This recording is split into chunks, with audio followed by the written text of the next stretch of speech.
Hello everyone, welcome to మన Bommarillu. Upcoming రివ్యూలోకి వెళ్ళిపోదాం. వైజయంతి తప్పు చేసిందని, అలాగే తనని ప్రాణాలతో ఎట్టి పరిస్థితుల్లోనూ ఉండనివ్వకూడదని తన అన్న పాపారాయుడు నిర్ణయానికి వస్తారు కదా. నన్ను బెయిల్పై బయటికి తీసుకొచ్చింది, దాని ప్రాణాల మీదకే తీసుకొచ్చింది. ఈ అన్న ఈరోజు నీ ప్రాణాలు తీయబోతున్నాడమ్మి అని చెప్పి ఇక రూమ్లోకి వస్తారు. ఇటువైపు పాపారాయుడు వైజయంతి ప్రేమగా, అన్న నువ్వు నా కోసం ఎంతో చేశావు, అందుకే బెయిల్పై బయటికి తీసుకొచ్చాను అనగానే, తెలుసమ్మి, అందుకే ప్రేమగా నీకు ఈ టిఫిన్ పెట్టాలని ఇక్కడికి వచ్చాను అనగానే, అన్న నీ చేతులపై నాకు టిఫిన్ పెడతావా, ఆకలవుతుంది, త్వరగా పెట్టు అని అంటుంది వైజయంతి. ఇక అంతకుముందే చట్నీలో విషం కలుపుతారు పాపారాయుడు. ఇక ఆ విషాన్ని ఇడ్లీలో ముంచుతూ చట్నీ అంతా తిప్పుతూ వైజయంతికి ప్రేమగా తినిపిస్తున్నట్టు ఇక లోపల కవర్ చేస్తూ ఇడ్లీలని పెడుతూ ఉంటారు పాపారాయుడు. వైజయంతి ప్రేమగా తన అన్న ఇడ్లీలు పెడుతున్నాడని కడుపు నిండా తింటూ ఉంటుంది. ఒక్కసారిగా వైజయంతికి ఊపిరి ఆడకుండా ఉండడంతో, అన్న నాకు ఊపిరాడట్లేదు అనగానే, వైజయంతి నీకోసం నేను ఎన్నో పాపాలు చేశాను, నాకు తెలుసు కదా, తప్పు చేస్తే ఖచ్చితంగా ప్రాణాలు తీస్తానని నాకు బెయిల్పై తీసుకొచ్చావు, అయితే నీ తప్పు నేను ఎలా మర్చిపోతాను, బావకి నువ్వు అన్యాయం చేస్తూ ఉంటే నేనెలా ఊరుకుంటాను, అందుకే టిఫిన్లో విషం పెట్టినా నిన్ను చంపేయాలని నిర్ణయానికి వచ్చేసా, చచ్చిపో, ఇప్పుడు నేను నువ్వు చచ్చేదాకా ఈ తలుపు గడియ తీయను అని చెప్పి ఇక తలుపు గడి వేసేస్తారు పాపారాయుడు. ఇటువైపు జగదాత్రి కేదార్ ఇద్దరికి డౌట్ వస్తుంది. ఖచ్చితంగా పిన్నిని చంపాలనే ఇంటికి వచ్చాడు దాత్రి అనగానే ఇద్దరు పరుగున రూమ్కి వచ్చి డోర్ కొడుతూ ఉంటారు. మామయ్య మామయ్య అని చెప్పి ఇక ఇటువైపు కేదార్ అలాగే దాత్రి ఇద్దరు డోర్ని కొడుతూ ఉంటారు. ఇక వెంటనే ఇటువైపు నిషి అలాగే యువరాజ్ వచ్చి ఏమైంది అని అంటారు.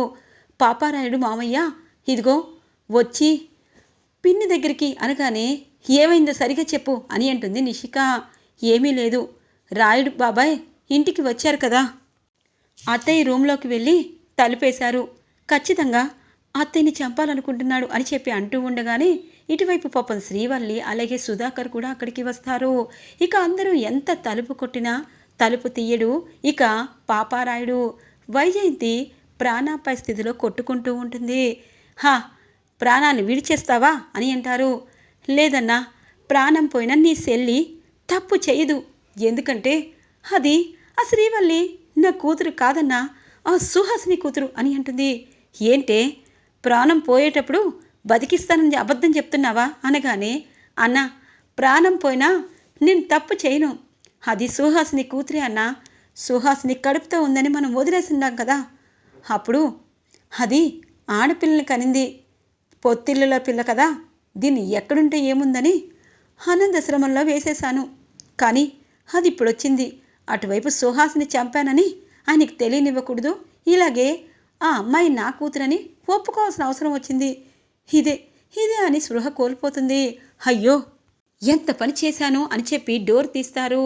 ఇక హుటాహుటిన వైజయంతిని హాస్పిటల్కి తీసుకువెళ్తారు ఇక ఫ్యామిలీ అంతా. ఇక సుధాకర్కి కోపం వస్తుంది. ఇక పాపారాయుడి కాలర్ పట్టుకొని, ఒరే ఎంత పని చేశావు, అది తప్పు చేసినా నేను క్షమించాను, మధ్యలో నీకేంటి ప్రాబ్లం అని అంటారు.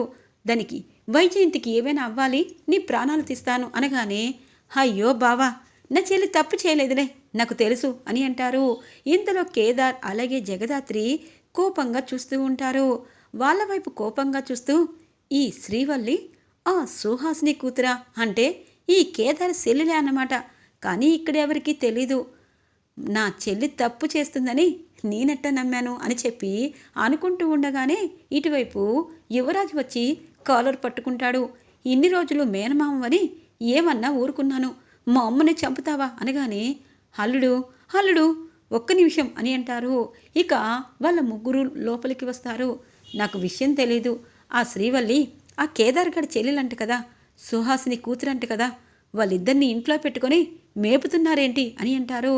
అయ్యో మామయ్య, ఇదంతా మాకు తెలుసు కూడా ఉంటున్నాము అంటే మీకు అర్థం అవ్వాలి కదా అని అంటారు. ఇక యువరాజ్. ఇటు నిషి అంటుంది, అవును బాబాయ్ గారు, ఈ ఇంట్లో ఇక్కడున్న వాళ్ళదే పెత్తనం. కౌశికి వదిన ఈ మధ్య ఇదిగో యువరాజ్ని మేనేజర్ని చేసింది. కానీ ఇంతలో మీరొచ్చి మొత్తం అనగానే ఇప్పుడు మామయ్య గారు మీపై కోపంగా ఉంటారేమో అనగానే బావని ఎలా కూల్ చేయాలో నాకు తెలుసులే. ఇంతకీ నా చెల్లి బతుకుతుందా అనగానే మామయ్య, అమ్మ బ్రతకాలి, అమ్మ ఎప్పుడు మన కోసమే ఆలోచిస్తుంది అని అంటారు యువరాజ్.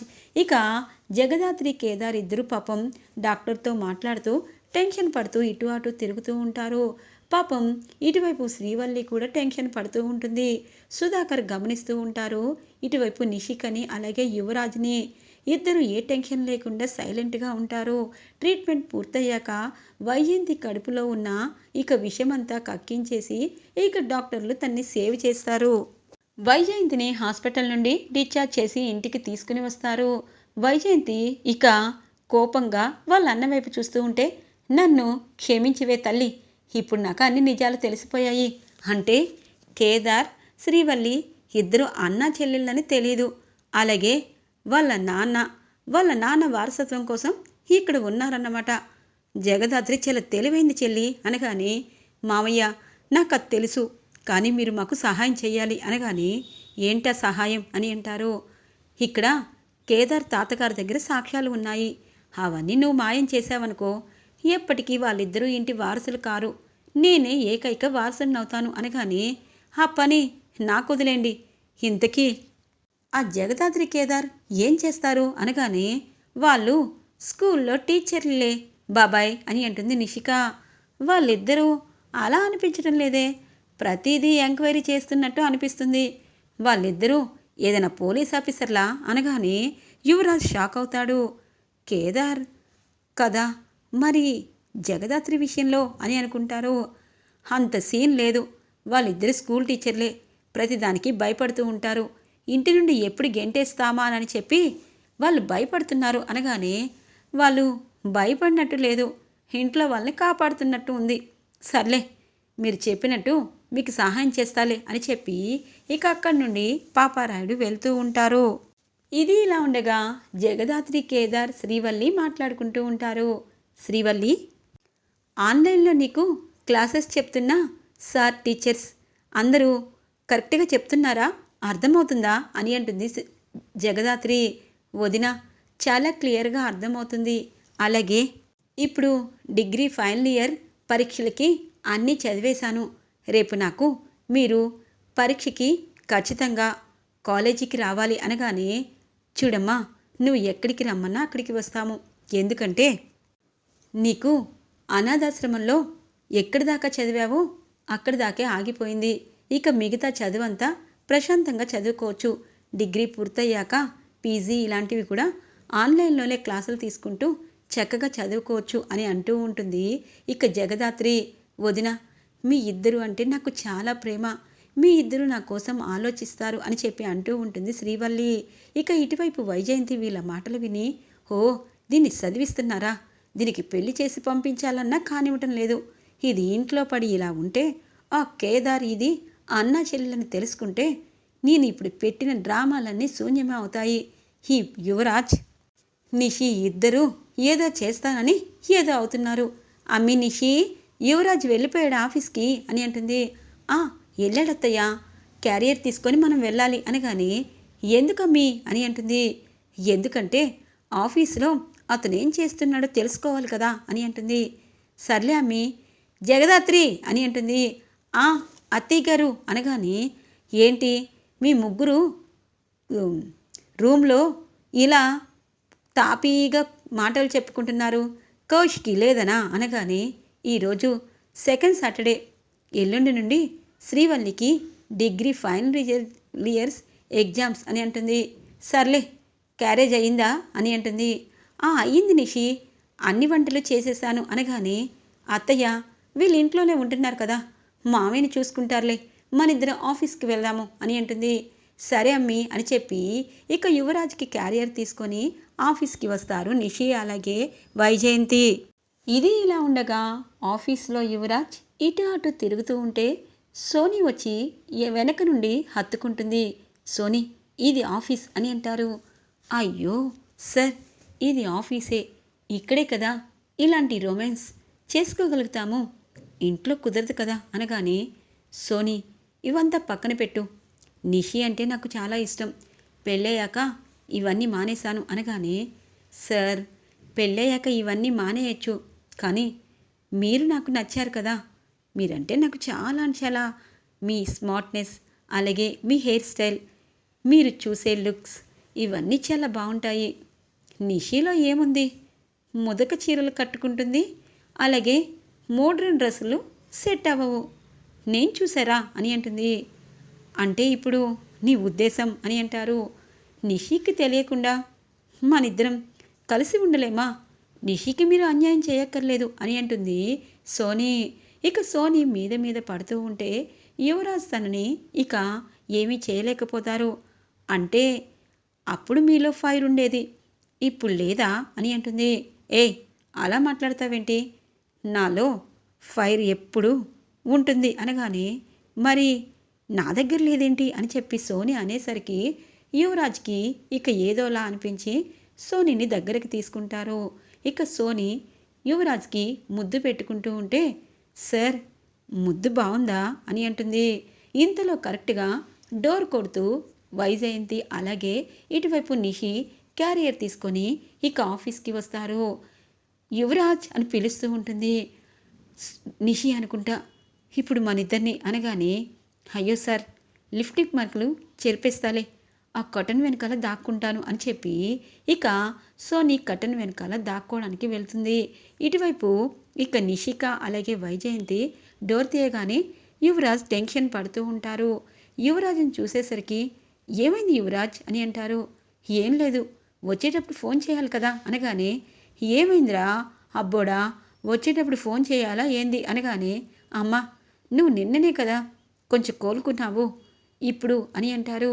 అదంతా కాదులే అబ్బోడా, నువ్వు ఆఫీస్లో ఎంత బాగా పనిచేస్తున్నావన్నది చూడాలి, రేపు అమ్మి కౌశికి వచ్చిందంటే నిన్ను ఇలా చూస్తే చాలా మురిసిపోతుంది, ఇక ఆ కేదార్ అలాగే జగదాత్రి నీ మీద చెప్పకుండా ఉండాలి కదా, అందుకే వచ్చాము అనగానే, సరే యువరాజ్ హ్యాండ్స్ వాష్ చేసుకునిరా, భోజనం వడ్డిస్తాను అని అంటుంది నిషి. ఇక టెన్షన్ పడుతూ ఉంటారు. ఇంతలో ఇక కింద కటన్ వెనకాల చెప్పులు కనిపిస్తూ ఉంటాయి నిషికి. ఇక నిషి ఎవరితను, ఎవరామే అనగానే ఇక కటన్లోండి వస్తుంది. ఏందమ్మి నువ్వేంది దాక్కున్నావు, అయినా మా అబ్బోర్డ్ రూమ్లో దాక్కున్నావేంటి అనగానే, అయ్యో అదేమీ లేదు అనగానే, యువరాజ్ ఈ సోనీ నీ గదికొచ్చి దొంగతనం చేయాలనుకుంటుంది అనగానే, సోనీ ఎందుకు వచ్చావు అని అంటారు. నేను కూడా ఇప్పుడే చూశానని దబాయించేస్తూ ఉంటారు. అయ్యో మేడం, నేను ఆ కటన్ వైపు పెన్ వెళ్ళిందని వెతుకుతూ ఉన్నాను, ఈలోపు మీరు వచ్చారు అంతే, ఇక సార్ కూడా వచ్చేసరికి భయం వేసింది అనగానే, ఇంకొకసారి ఇలా దాక్కున్నావంటే మర్యాదగా ఉండదు అని అంటుంది నిషి. ఇక సోనీ యువరాజ్ వైపు కన్ను కొడుతూ అక్కడి నుండి వెళ్ళిపోతుంది. అమ్మయ్య, సోనీ కవర్ చేసేసింది.